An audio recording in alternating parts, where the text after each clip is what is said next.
हे ऊपर वाले, मैं कितना अभागा हूं। आज इस गरीब के घर एक पुत्र ने जन्म लिया है। आज तक मैं अपनी पत्नी को भी सुखी नहीं रख पाया, तो मैं कैसे अपने पुत्र का अच्छा पालन पोषण करूंगा। मेरी सहायता करो ऊपर वाले, मेरी सहायता करो। ललितपुर राज्य के छोटे से गांव रौनक में रहने वाला बिंदा एक गरीब आदमी था। उसे जो भी काम मिलता वो करता और जैसे तैसे अपना और अपनी पत्नी कौशल्या का पेट पालता। अपनी गरीबी से दोनों पति पत्नी बहुत ही दुखी थे। उसी गरीबी की दशा में उनके यहाँ एक संतान ने जन्म लिया। उन्होंने अपने पुत्र का नाम चंदा रखा। सुनो जी, पहले हम दो थे, तभी परिवार का गुजारा मुश्किल से हो पाता था। भगवान की दया से अब तो हम 3 हो गए हैं। इसीलिए मैंने एक बात सोची है। क्या बात सोची है तुमने कौशल्या? मैं क्या बोलती हूँ कि आज से खेत खलिहान में मैं भी मजदूरी करने जाया करूँगी। कौशल्या की बात सुन बिंदा दुखी हो उठा। कौशल्या, हमारी शादी को इतने साल हो चुके हैं और आज तक मैं तुम्हें कुछ भी सुख नहीं दे पाया। दुखी क्यों होते हो जी?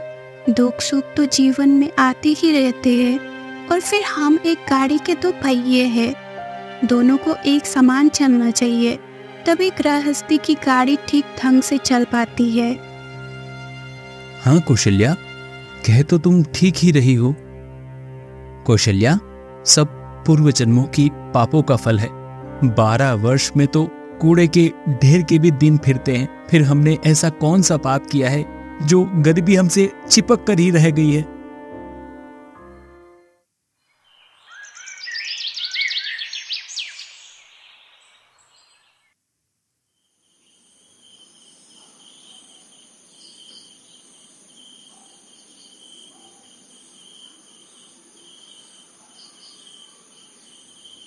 बिंदा, तेरा बेटा बड़ा हो गया है, इसे पढ़ाता क्यों नहीं है?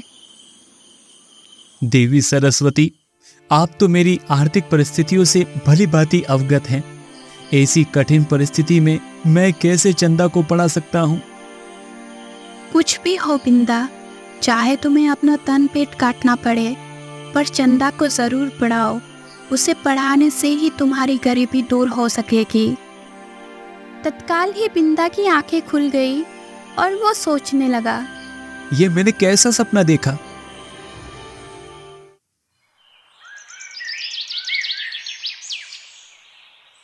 सुबह जब उसने कौशल्या से रात को देखी हुई सपने की चर्चा की तो कौशल्या कहने लगी, सुनो जी, तुम चंदा को लेकर आज ही विशाखा नगरी चले जाओ। विशाखा नगरी? पर वहां क्यों? विशाखा नगरी में चैतन्य नाम का विद्वान रहते हैं। शिक्षा जगत में उनका बड़ा नाम है। तुम चंदा को विद्या अध्ययन हेतु उनके पास ही ले जाओ। लेकिन कौशल्या, इस काम के लिए तो बहुत अधिक धन की आवश्यकता होगी। कहाँ से आएगा वो धन? इसके लिए तो आप सुखी लाला के पास चले जाओ। क्या? सुखी लाला के पास? हाँ, ले देकर गांव में वही तो एक महाजन है। चंदा की शिक्षा है तो उनसे कर्ज ले लो। कौशल्या, सुखी लाला अत्याचारी महाजन है। वो हमेशा गरीबों का शोषण करते हैं। वो बहुत ज्यादा ब्याज पर कर्ज देते हैं और समय पर उधार न चुकाने पर वे बहुत क्रूर हो जाते हैं। तुम ऐसे महाजन से उधार लेने की बात कर रही हो? इसके बिना और कोई दूसरा रास्ता भी तो नहीं है जी। कुछ भी हो, जब साक्षात सरस्वती माँ ने चंदा को शिक्षा दिलवाने को कहा है तो हम अपने बेटे को शिक्षा अवश्य दिलवाएंगे। परंतु ऋण लेने के लिए हमारे पास गिरवी रखने के लिए है ही क्या? सुखीलाल बिना कोई वस्तु गिरवी रखे किसी को भी ऋण नहीं देते हैं। हाँ, तुम चिंता मत करो, इसका उपाय भी मैंने सोच लिया है जी। तुम अपनी झोपड़ी को उनके पास गिरवी रख आना। क्या कह रही हो तुम? सिर छिपाने का यही तो एक आसरा है। भगवान ना करे ये भी छिन गया तो क्या होगा? शुभ शुभ सोचो जी, भगवान जो करेगा ठीक ही करेगा।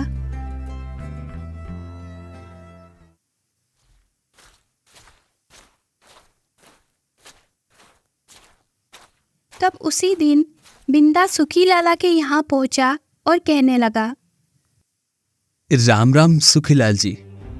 कहो बिंदा, कैसे आना हुआ? दरअसल लाला जी एक अर्ज लेकर आया हूँ आपके पास। हाँ हाँ कहो बिंदा, क्या अर्ज है तुम्हारी? ओ लाला जी, मुझे थोड़ा कर्ज चाहिए था। कर्ज? किस लिए? मैं अपने बेटे को पढ़ाना चाहता हूँ लाला, इसके लिए मुझे कर्ज चाहिए। ओ, तो तुम कर्ज लोगे किस पर? अरे मतलब गिरवी रखने के लिए तुम्हारे पास है ही क्या? हैं? लाला, तुम तो जानते ही हो कि मैं कितना गरीब हूँ। ले देकर बस एक झोपड़ी ही है मेरे पास, बस उसी झोपड़ी को आपके पास गिरवी रख दूंगा। लाला मन ही मन सोचने लगा, हाँ, सौदा बुरा नहीं रहेगा। बिंदा ऋण तो अदा कर पाएगा नहीं, फिर उसके झोपड़े पर मेरा कब्जा हो जाएगा। हाँ हाँ ठीक है ठीक है ठीक है बिंदा, मैं तुम्हें 100 चांदी के सिक्के उधार दे सकता हूँ, ठीक है? ठीक है लाला जी, आपकी बड़ी मेहरबानी होगी। सुखी लाला ने एक कागज पर बिंदा का अंगूठा लगवा लिया और कहने लगा, पूरे 10 वर्ष की मोहलत देता हूं मैं तुझे। यदि इन 10 वर्षों के अंदर तू मेरा ऋण ना चुका पाया तो तेरी झोपड़ी और जमीन मेरी होगी। बोल। हाँ हाँ ठीक है, मुझे ये स्वीकार है लाला। फिर सुखी लाला ने उसे 100 चांदी के सिक्के गिनवा कर दे दिए। भगवान तुम्हारा भला करे लाला।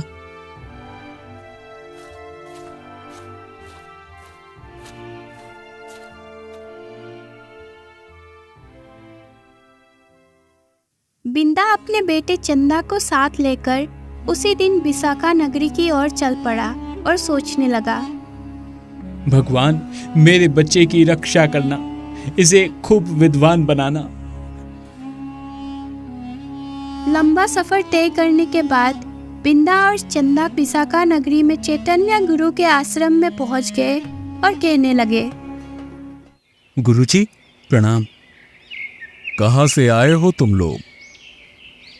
गुरुजी, मैं ललितपुर राज्य के छोटे से गांव रौनक में रहता हूँ। मेरा नाम बिंदा है और ये मेरा बेटा चंदा है। मैं अपने बेटे चंदा को आपसे शिक्षा दिलवाना चाहता हूँ और इसी उद्देश्य से मैं आपके पास लाया हूँ गुरुजी। बिंदा ने तुरंत चांदी के सिक्के से भरी थैली गुरुजी के चरणों में रख दी और कहने लगा, इन्हें स्वीकार कीजिए। क्या है इस थैली में? इसमें चांदी के 100 सिक्के हैं गुरुजी।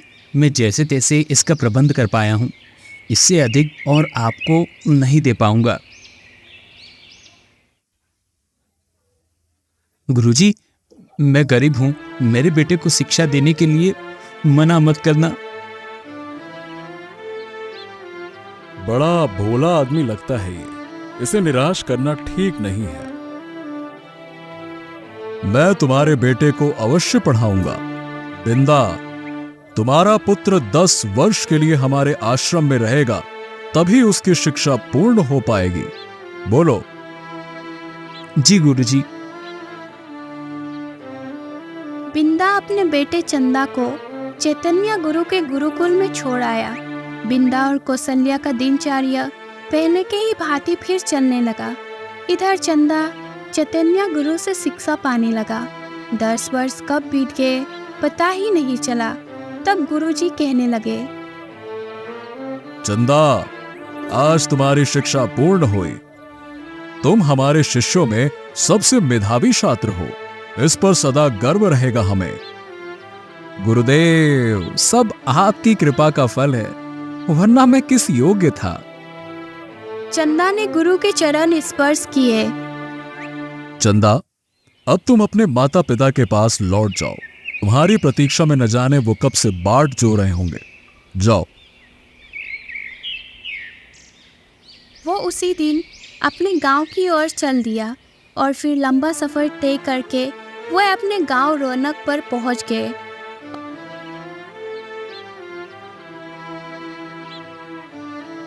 ये युवक कौन है? चंदा ने आगे बढ़कर बिंदा के पैर छू लिए। अरे अरे, क्या कह रहे हो? कौन हो तुम? मैं चंदा हूँ पिताजी, आपका बेटा। चंदा, तुम्हारी शिक्षा पूरी हो गई क्या? हाँ पिताजी, मैं गुरुदेव की आज्ञा पाकर ही लौटा हूँ। अरे सुनती हो, कहाँ हो तुम कौशल्या? शीघ्र आओ, देखो हमारा बेटा पढ़ाई पूरी करके लौट आया है। तुरंत ही कौशल्या बाहर आई और चंदा को देखकर बहुत खुश हुई। चंदा माँ की पैर छुआ और कौशल्या की खुशी का अब कोई ठिकाना ना था। कौशल्या, अब हमें और चिंता करने की कोई जरूरत नहीं है। हमारा बेटा अब नौकरी करेगा और हमारे बुरे दिन भी बीत जाएंगे। भगवान करे वो दिन शीघ्र आए जी।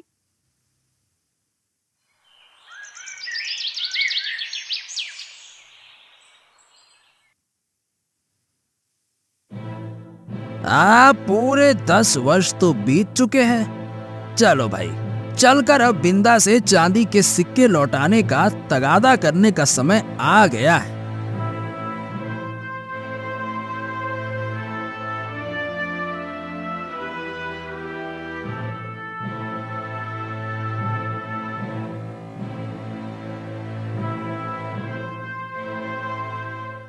लगता है बिंदा का लड़का पढ़ाई पूरी करके आ गया है।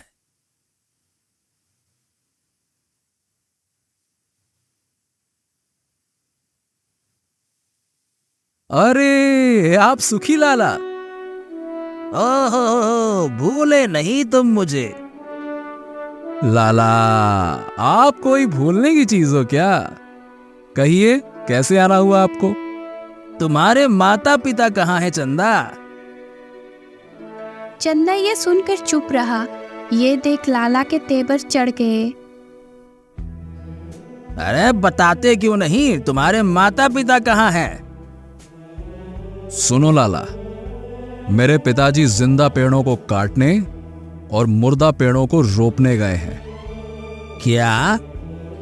हाँ लाला, मेरी माँ हवा बेचने और चांदी खरीदने गई हुई है। लगता है चंदा आवश्यकता से अधिक पढ़कर आया है, तभी ऐसी बातों से मुझे मूर्ख बना रहा है। ये कैसी ऊटपटांग बातें कर रहे हो?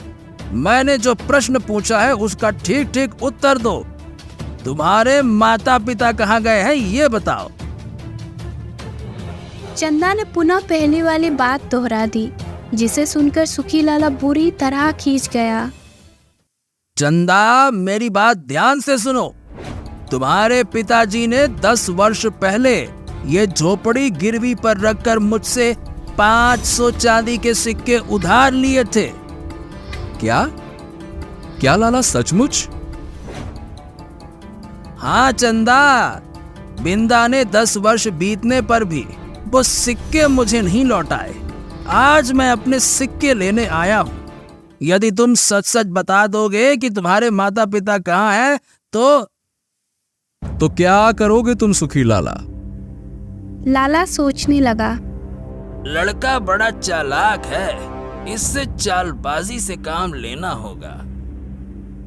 चंदा, अगर तुम बताओगे कि तुम्हारे माता पिता कहाँ हैं, तो मैं उधार दिए हुए सिक्के वापस नहीं मांगूंगा। यानी कि आप कर्ज माफ कर दोगे? हाँ हाँ, मैं कर्ज माफ कर दूंगा। तुम बताओ तो सही कि तुम्हारे माता पिता कहाँ हैं? सुखी लाला, मैं आपकी बात पर विश्वास कैसे करूं भला? अरे मैं पृथ्वी और आकाश को साक्षी बना रहा हूँ कि यदि तुम मुझे ये बता दो कि तुम्हारे माता पिता इस समय कहाँ हैं, तो मैं उधार के सिक्के वापस नहीं मांगूंगा। बोलो।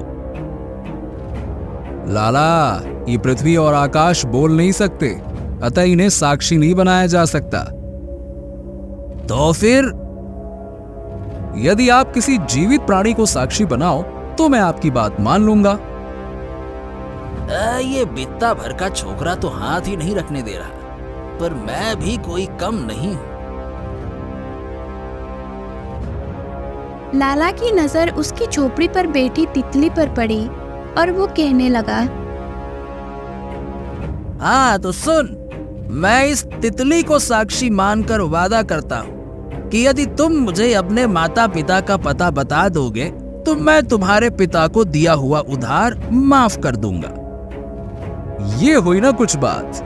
लाला आप सुनो, मैंने आपसे कहा था कि पिताजी जिंदा पेड़ों को काटने और मुर्दा पेड़ों को रोपने गए। इसका मतलब है कि वो पेड़ काट कर किसी मकान के सामने बाड़ लगाने गए हैं। ओह, तो ये मतलब था तुम्हारा। मैंने कहा था कि मेरी माँ हवा बेचने और चांदी खरीदने गई। मेरी बात का मतलब था कि वो पंखे बेचने और बिक्री से मिलने वाले पैसों से तेल खरीदने गई है, जिससे घर में चांदनी जैसा प्रकाश हो सके।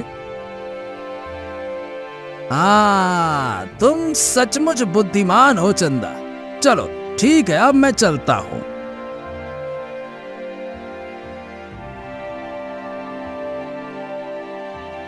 खुशी लाला को जाते हुए देखकर चंदा सोचने लगा, लाला, तूने आज तक बहुत भोले भाले और गरीब लोगों को अपना शिकार बनाया है। देख अब तू मेरे जाल में कैसे फंसता है।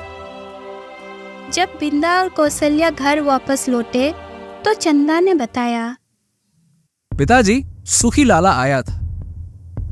ओ कौशल्या, अब क्या होगा? पिताजी आप घबराओ नहीं, मैं आ गया हूं ना। उस जमाखोर लाला से मैं निपट लूंगा। तुम? लेकिन कैसे बेटा? लाला बहुत ही चालाक है। पिताजी घबराओ नहीं, घबराओ नहीं। ईश्वर जो चाहेगा वही होगा और वो ठीक ही करेगा।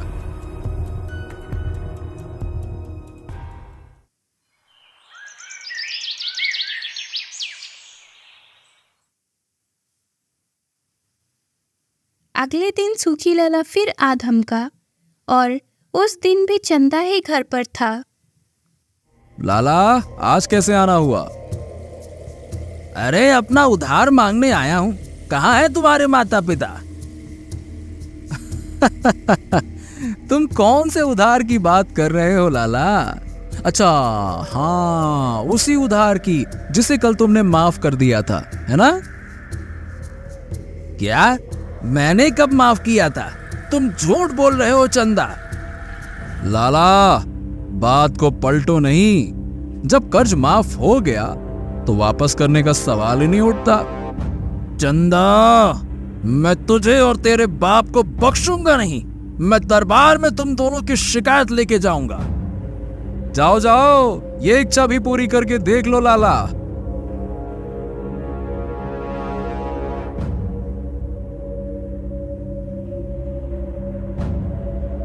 उसी दिन सुखी लाला दरबार में पहुंच गया और कहने लगा, दुहाई है महाराज, दुहाई है, मेरा न्याय कीजिए।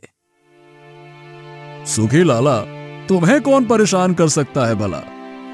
महाराज, गांव में बिंदा ने 10 वर्ष पूर्व मुझसे 500 चांदी के सिक्के लिए थे, पर अब मांगने पर उसका धूर्त पुत्र साफ मना करता है।